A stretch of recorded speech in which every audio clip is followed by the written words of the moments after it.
Assalamualaikum warahmatullahi wabarakatuh.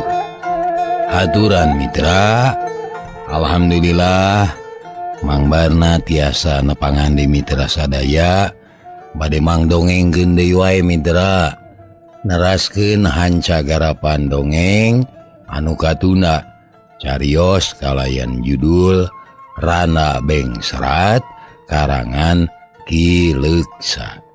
Ieu dongeng kahaturkeun ka mitra kaum dangu sadaya anu mugi-mugi ngajantenkeun pangbeberah kana manah, panghibur kalbu minangka mulangkeun katineung kana carita-carita Sunda. Mitra dangu urang teraskeun hanca nu katuna waktos dinten kamari. Sok kabarayun sadayana.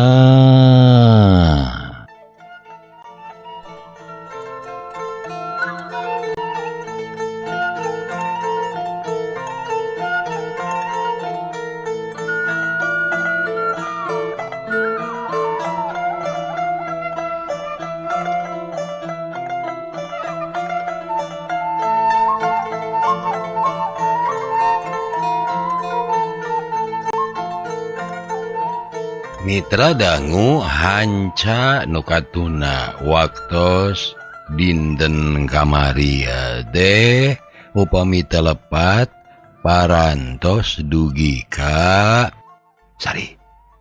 Nah bet aya di dieu. Akang moal poho. Sari teh urang Campaka. Putra Pak Ading. Nu ngajak ka Bandung neangan akang. Tapi kunaon becicing wae. Piraku poho deui ka akang.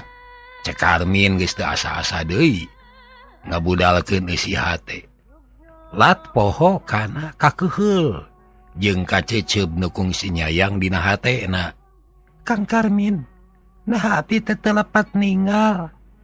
Nah ieu teh leres Kang Karmin putra Mang Seno. Buah hate abdi siang wengi. Sari neuteup leungeun ngaleper jajantung ratug.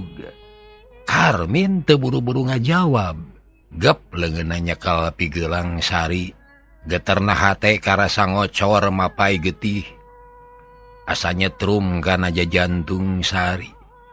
Nambahan kayakinan yen nu aya hareupeunana teh memang Karmin nu keur diteangan. Ulah Mang, memang bener akang teh Karmin. Akang nyahoyan Sari geus lila di Bandung. Neangan akang. Hampura Sari. Kang Karmin. Sari haros-hos dikoro nyelek kupi cerikeun. Tapi sakuat tanaga ditahan akhirna nyelek kana angen. Asa seueul. Damun kongang mah hayang ngabekaskeun angen-angen.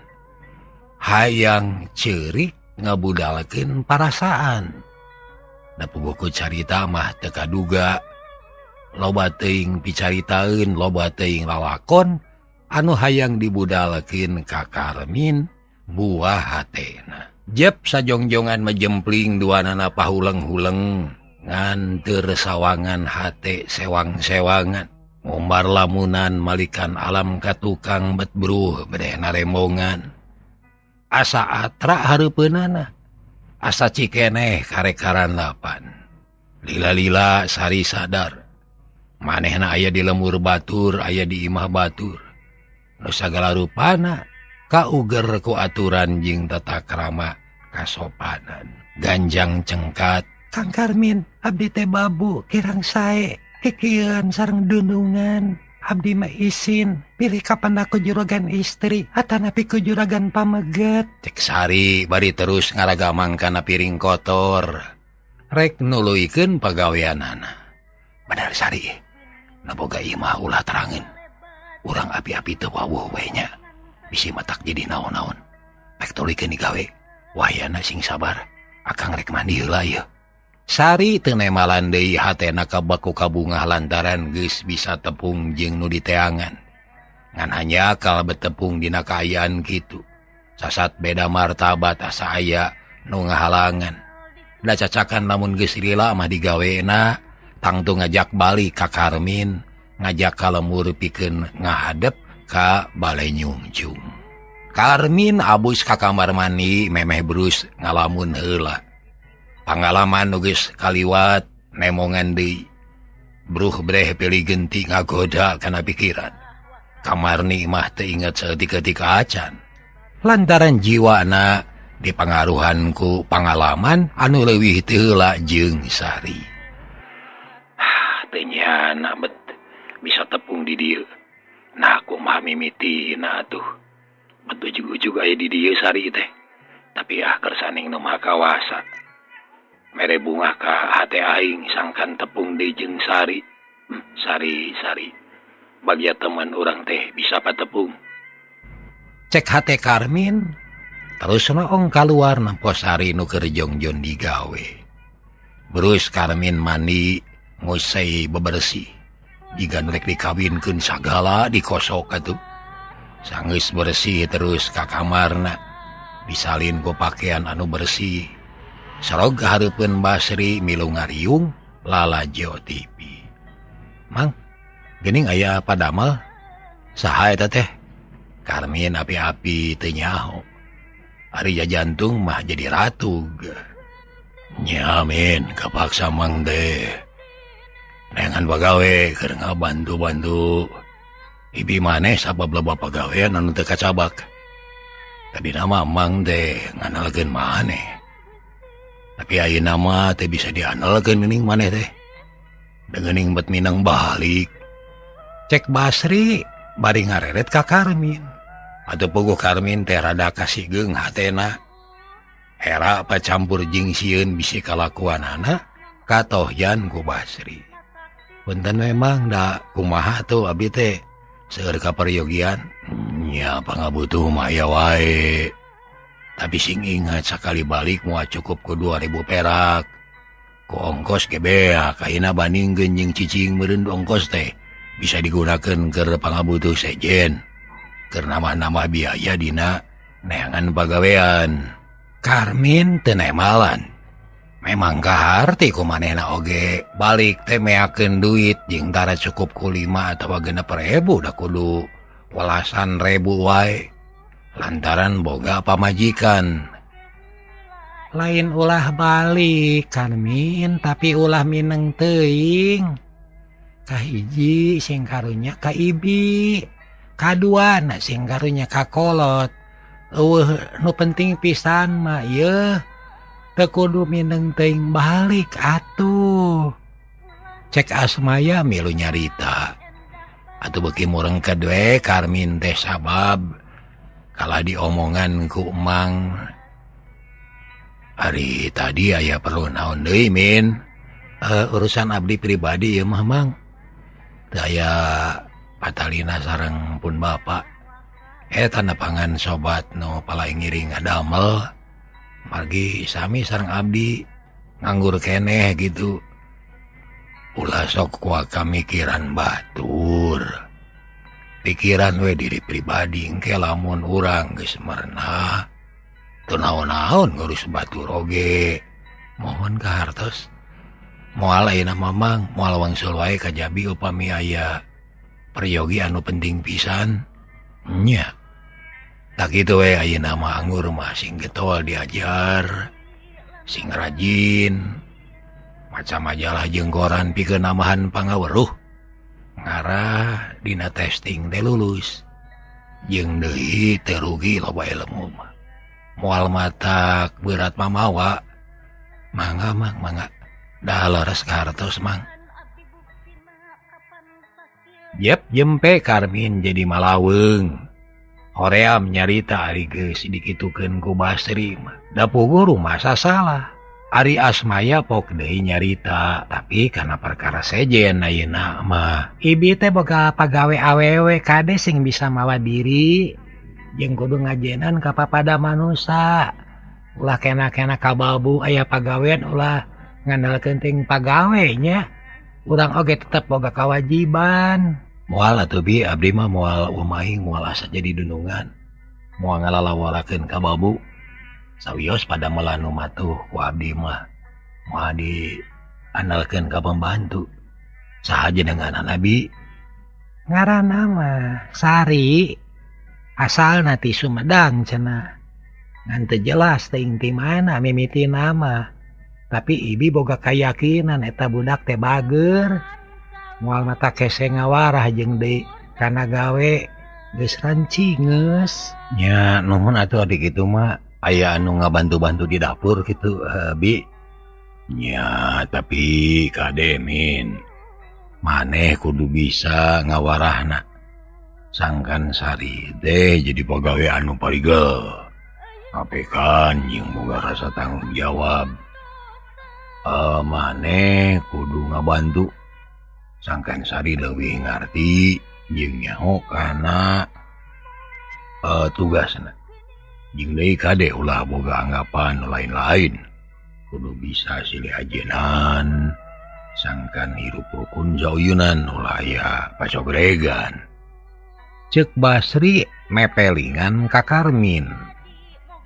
Abdi nampi kan api wejang atur nuhun mitra atuh satuluy nama Karmin jeung Basri katut asmaya uplek ngobrol sagala dicaritakeun malah riwayat sari nu bisa aya di dinya oge ku Basri teh dicaritakeun ka Karmin tu Karmin teh jadi nyaho sarta hatena beuki watireun ka Sari ngan teu daek kedal da geus janji ka Sari yen rek api-api can kungsi wawuh ti samemehna. Kira-kira pukul 10 leuwih Basri magis ngagoloyoh ka ngon lantaran isukan rek dinas kanu jauh bisi kaberangan itu deui Asmaya jeung anakna geus arasup ka ngon atuh didinya teh kari Karmin sorangan malohok rajo TV tapi pikiran kumalayang anu teu puguh. Sari waas Sari tepung jeung Sari teh tapi nah kumaha ari geus kieu nah mungkin mun cinta urang patepung deui teu nyana teu nyaan teu sangka cek gerenengna Karmin bari ngusap beungeut diukna teu daek merenah gutak-gitak bae kawas anu karesep. Harita teh Sari geus ngajepat di kamarna tapi teu daek sare da pikiran inget wae ka Karmin mun meunang nawar mah hayang ngobrol kalayan laluasa hayang ngebrehkeun eusi hate hayang ngabudalkeun parasaan ngarah hatena lugina tapi rokaya kaayaan teu ngidinan sabab kasangker ku sopan santun teu wani cucungah kadunungan era kudu boga imah atuh tungtung nama Sari teh gulang-gulingan sorangan teu aya pituneun sarta hatena teu tentrem korejat hudang ngajentul nangkep tuur bari ngalamun lila-lila ngarahuh bangun capek terus nyarane kana temok cekeun tesna cenah Gusti kudu kumaha ari geus kieu Kang Karmin geus kapanggih tapi kumaha atuh bet bingung nah saha dunungan teh nu sanyana pernah naon ari Kang Karmin palang siang kula warga meureun era aing teh piraku rek cucu mami kahayang ka Kang Karmin hate Sari loba kasieun pokona mah bisi Karmin teu narima kana kadatangan manehna bisi panto hatena geus ngonci bisi geus aya ngaran sejen nu ngancik dina hate Karmin tapi boga pikiran deui rek ditarima rek henteu aing kudu wakca balaka sangkan lugina jeung tumanina pokona mapangna aing tepi katega nu kangen kolot oge apan hayang tepung jeung Kang Karmin tah ayeuna saenggeus tepung aing kudu wani tandang ngabudalkeun isi hate nya mending rek kitu we terus terang bebeja ka jinisna piraku make cek dina pikirna tengah ulang deui teu dikabaatkeun ngomongna asa teu urat rek ngedalkeun kecapeta sabab hiji kecap nu dipikasieun jeung teu dipikaresep lantaran patukang tonggong jeung eusi pangarpanana. Jam dingding disada 11 kali. Sora TV geus jempling tayahna bae Karmin geus asup ka kamarna. Atuh puguh mani jempling teh sora nu kadenge kawan tu di kamar gedong anu ralapet. Sari ngagoler deui dina kasur anu empuk, tapi ayeuna mah teu karasa nikmatna. Sabab hatena keur kaweur mikiran diri jeung tekad. Sari nangkarak bengkang panonna kucap kiceep neuteut lalangit ngumar sawangan. Nganteur lamunan mapag alam anu bakal kasorang. Mak, Bapak, doakeun abdi sing hasil maksud, sing laksana paniatan. Mun paniatan abdi laksana, rek buru-buru balik ka lembur. Moal katutuluyan ngidere di kota da geuning mata katalang sara. Cek Sari ngagereneng jiga nu janji kana dirina yen moal katutuluyan cicing di Bandung. Sabab geus karasa pahit beurna. Awak peuting beuki nyerep kana awak, tiis tembus kana tulang. Sari murungkut bari disimut. Lila-lila reup sare teu inget kana naon-naon. Di alam impian tepung deui jeung Karmin asanya geus ngahiji. Kacaturkeun isukna, Basri ka kantor, Asmaya ka pasar, Deni geus init ka sakola, Dena milu ka mamahna. Atuh di imah tinggal duaan nyatana Karmin jeung Sari. Puguh tu manina pikeun ngobrol. Sari di imah kariduaan tadi rasa kedeng urang ngobrol dan bae eta mangke ke Karmin bari gek diuk bina kursi. Ari Sari keur ngepel harita teh. Betasa mobok manggih gorowong sabab memang manehna ge hayang panjang cumarita. Atuh teu dipikir deui buru-buru nyampeurkeun ka Karmin. Gek diuk gigireunana. Kang Karmin, abdi mah asa dida pangimpian ieu teh kumaha anu salaresna. Nah akang teh bet aya di dieu geuning. Memang akang ge boga parasaan kitu. Tapi mun Allah ngeresakeun mah nu dianggap mustahil ku urang teh sok kanyataan. Cara nu karanapan ku urang ayeuna. Tadina mah nyeta asa pamohalan bisa amprok, tapi buktina teu hese neangan. Jonghok amprok dieu imah. Bagja akang teh Sari pet bisa tepung deui. Nuhun Sari, nuhun. Karmin geus teu asa-asa ngadalkeun rasa bungahna. Ragama ngleungeunna nyekel leungeun Sari. Gep ku Sari di tampanan duaan pacekel-cekel pageuh jiga nu mung paturai. Getih Karmin ngagolak surser asa sing sireumeun. Jajantungna jadi ratug tutunggulan. Kang Karmin, tulungan abdi Kang. Sari susah kupi kecapeun. Tikoro nyelek kupi cerikeun. Teka ampeuh segeruk ceurik bari nyeuh kana lahunan Karmin. Atuh Karmin ge milu kagagas. Buk Sari diusapan. Akang nyaho.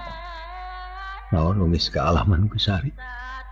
Hampura akang teu bisa nulungan. Tapi ka Sari ngalaman kieu. Tapi ulah leutik hate ku akang pasti dijait. Sing gede hate Sari. Keun anu geus mentek dipake sedih. Tegas puguh kealaman. Moal bisa dibalikan deui. Sedih abdi teh Kang. Sedih abdi teh. Sari can cacap meres cipanon hate peurih asa dikerihan bet kagagas. Hatena sumeblak wae. Sari ulah palid ku kasedih. Ulah kabawa ku kasusah. Anggur masing suka bunga sabab urang pinangih bagja bisa tepung lawung di kota Bandung. Bagaya Sari Cekarmin di barungku jantung ratu hatena deg-degan. Damun kongang mah yang ngarangkul ka sari teh. Laras Kang, moga-moga mah bagja ka urang duaan.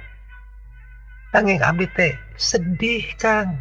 Eta sedih deui. Nah mikiran naon sari? Kang Karmin, abdi teh bade wakca balaka moal aya di Sindang Siloka. Moal aya nu dikilungan sejak terang-terangan ngebrekeun pangeusih hate. Ditampi nuhun da eta nu diperteda. Atuh henteu wae. Sawios asal eusi hate abdi parantos budal. Rak geuwat wakcakeun. Nah ngamu maksud kumaha sari teh? Kang, abdi teh rana nanging rana bengsrat. Abdi kabur ninggalkeun indung jeung bapa ngejat ngajauhan Mirja. Sabab abdi teu suka dipihukum ku cara paksa. Tak ayeuna abdi bebas. Abdi lengoh, abdi rana Kang. Rana bengsrat cek orang lemur mah. Tepung di Bandung nondung kabingung. Paturai di situ raja matak melang Sumoreang. Hoream nyawang alam katukang anu loba pikasusaheun. Tak ayeuna aya bagja tepang deui di dieu sareng Kang Karmin. Pabogi akang kersa nampi kana kadongkapan diri abdi. Manawi dina mana akang teu acan aya jenengan sanes. Nu ngancikna ati nyeluh dina kalbu. Ucang angge dina hate. Akang can ngarti. Samohon abdi bade nyalayakeun pikir ka akang. Margi abdi rumaos tiblat wae ka akang. Teu kenging dipapalerkeun pangna abdi nyusul ka Bandung. Udag-udag ka kota dibelaan Laratunggara. Bakat ku hoyong ngalaksana tepang sareng salira akang. Tah kitu. Upami parantos tepang? Bade masrahkeun badan sakujur. Milari pangancikan ati neangan tempat gesan ngedalkeun harepan yung si Harti. Gesan ngaitkeun pikir ngudag bangsa nepangkeun cinta. Tah kitu Kang. Abdi ngartos hiji istri nu milari lalaki teu kalebet istri sae. Nanging abdi maksakeun ngudag-gudag akang sabab abdi lara wirang di lembur jadi buah catur batur. Di desa jadi bahan carita jalma rea. Geus jadi sabibir hiji pagar abdi randa bengsrat. Cik sari beuki capetang ngabudalkeun eusi hatena. Bukan teh kitu sari syukur atuh hari kitu mah. Akang resanya nama kergering pikir susah manah. Rungsing hate hareeng hate. Lantaran geus menang warta ti urang desa menang beja di Harli. Yen sari init ka kota sejang udag-udag akang. Beak poe, beak minggu, parat bulan hampir jucung sataun neangan sari. Teu aya wae laratan. Ari ayeuna beti parengkeun tepung di dieu, ogan Allah teu kudu hese neangan. Bagja teman sari. Orang bisa tepung di Bandung dina kaayaan kieu. Geus ayeuna mah ulah loba teuing mikir, ulah miara kasusah teu kudu ngukut kabingung. Anggur masing suka bunga, urang duaan bisa patepang. Perkara paniatan sari ti samemehna oge ku akang geus kaharti. Geus kanyahoan geus karasa jeung kapikir baheula moal burung ditarima. Dirawu dipangku di papago hate bunga. Kewa tangan sami bagja nuhun sari. Boga emutan kitu. Sabab nusanya namah akang oge nya kitu. Berang peuting teu weleh eling ka sari. Asa ucang angge dina bulu mata. Repeureum ka deuleu berai beunta karasa ti peuting ka impi-impi atuh beurang ka gunangkeun. Ieu kabeh tayalian balas mikiran sari. Nu geus matri dina ati ngait dina pikir muntang kana bayah yang karuk dina jajantung melit ngait kana peujit asa sakulit sadaging asa saraga sanyawa. Ta ayeuna aya bagja liwat saking bet pareng patepung lawung hiap sari. Urang silih PHP-keun diri, silih titipkeun nya pikir urang teh sarua pada neangan pamuntangan cinta baheula urang lawungkeun. Ceuk Karmin bari ngarangkul sari atuh teu kira-kira bunga na ate sari gabruk ngaruntok tina wahing ku bunga. Pat poho kana kaayaan sabab dunya asa nu duaan agul reus asa sorangan nupang bagjana. Sari teu kuat ngedalkeun kecap tekaduga cacarita iwati keterna rasa anu kawasa tali batin nu kuat patarema mangsa hari dua insan beda jenis keur silih talikeun asih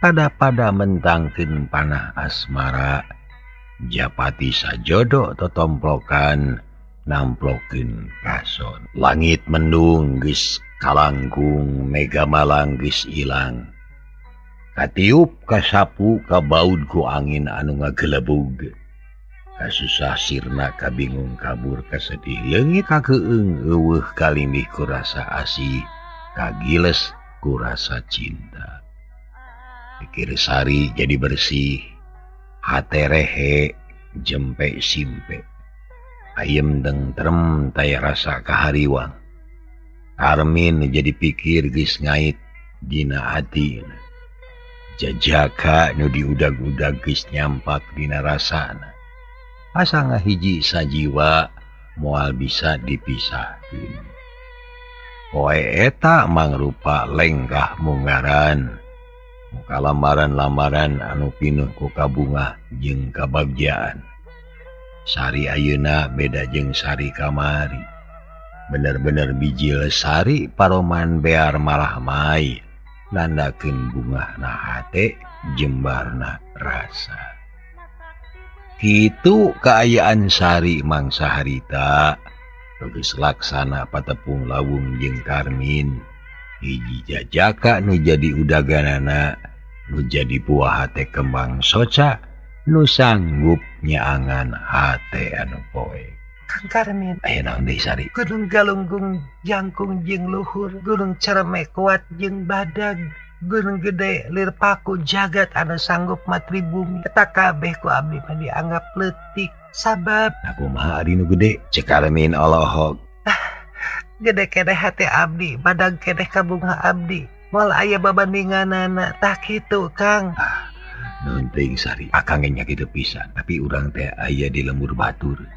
cicing di lingkungan anu teu pantes pikeun urang cik kudu kumaha atuh ayeuna hate abdi geus aya dina manah akang bade beureum bade hideung ge abdi mah sejang iringan bujeng-bujeng nyorang alam padang najan kaliang cocopet oge sejang iring carek wiwilanganan tah kitu Kang syukur atuh ari kitu mah taida kieu sari urang teh kudu bisa nahan perasaan kudu bisa ngadalikeun hawa nafsu wayahna ayeuna mah urang diajar peulih urang diajar prihatin sari tetep digawe di dieu satungtung betah jeung satungtung kapake ku dunungan ari akang rek usaha sate kapola nengan heula pagawean engke lamun geus hasil urang kawin urang ngamimitian ngambah sagara rumah tangga tak kitu rencana akang mas sari abdi mah bingah nu aya sagala rupana mah serakeun bae ka akang najan aya di mana bae oge abdi regreg upami sasarengan sareng akang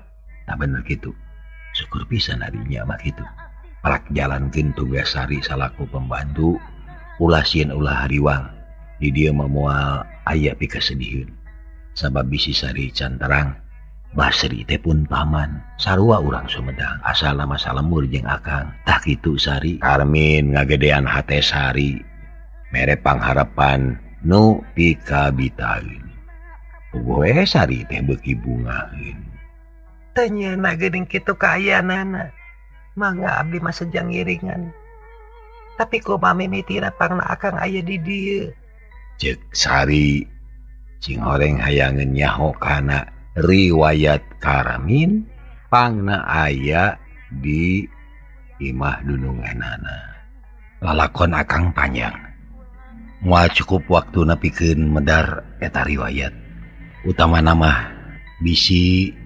biasmaya kabur datang bisi Rusia urang katohyan keun kewe urang caritakeun mun salese mending oge sari anu medar riwayat sari sorangan lalakon abdi ge panjang komo langkung panjang mergi seueur pangalaman anu matak sedih sareng nalangsa ari kitu mah urang tuntut we bari digawe ngan omat sing bisa nyaniwarana jeung akang teh api-api karek wawuh ayeuna we abdi satuju sari jeung Karmin geus lugina masing-masing geus ngedalkeun isi hatena. Nupang bunga nama Sari sabab tujuanana geus kahontal bisa amprok jeung Karmin di kota Bandung. Tapi Sari canya kumaha kayaan Karmin ayeuna. Nu karasa kumanehna mah Iwati rasa bagja nu ngancik dina hatena. Malah mah kana gawe jadi rancage hate bunga liwat saking dunya asa ngalegaan. Kitu nu karasa ku Sari mangsa harita. Satuluyna Sari jeung Karmin babarengan di Garawe. Kalebah dieu Karmin boga rasa tanggung jawab. Sari teu diandalkeun migawe anu berat, tapi ditangkes ku manehna. Rai-poe teh kitu jeung kitu bae beuki lila hubungan dua rumaja teh beuki raket. Ngancan katara kuno lian. Ngomong Basri mah dataran itenan sapopoena. Karmin jeung Sari jiga wawuh biasa we. Teu kaciri aya pertalian batin anu leuwih raket ti samemehna. Ari asmaya bunga nu aya nempo Sari jeung Karmin layeut teh sabab karasa mangpaatna pagawean di imah tara kalantar. Malah mah asmaya jadi senang tara masak, tara migawe anu berat, paling-paling marentah atawa mematahan. Malah ka pasar ge lila-lila mah ngandalkeun Sari dagis kelar sorangan. Beak poe jebul minggu tutup minggu datang bulan teu karasa. Sari teh geus aya 5 bulanna cicing di imah Basri. Pagaweanana kapake teu aya cawadeunana, teu aya carekeunana. Sedangkan hubungan Karmin jeung Sari geus teu kudu dicatur. Tangtu leuwih raket batan mimiti sabab loba kasempetan anu hade minang cicing di imah paduduaan. Malah tampolana mah mun asmaya jeung Basri aya ondangan balik ka imah teh sok peuting.